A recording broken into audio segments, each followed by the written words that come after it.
VMBO televisie maar een goede morgen. En zo had conciërge Livius Meinsma in de rin van de jaren heel wat telefoontjes opnaam.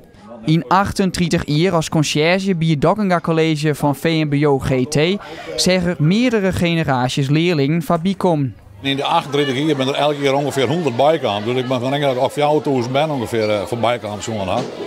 En ja, dat vind ik gewoon, dat kost heel goed, maar en dat gewoon wie wat oors. Maar je moest niet gewoon elke keer hetzelfde behandelen. Dat is wel heel belangrijk. Wil diploma uitdrinken? Ja? Mijn ouders zijn mij gewoon. Hij is nog 40, dus mijn wordt 40. Maar dat is, hij doet het supergoed. Ja, hij kan soms wel streng wezen. Vooral als met snij komen, maar hij is echt wel aardig. Hè? Ik moet altijd een praatje met hem nemen.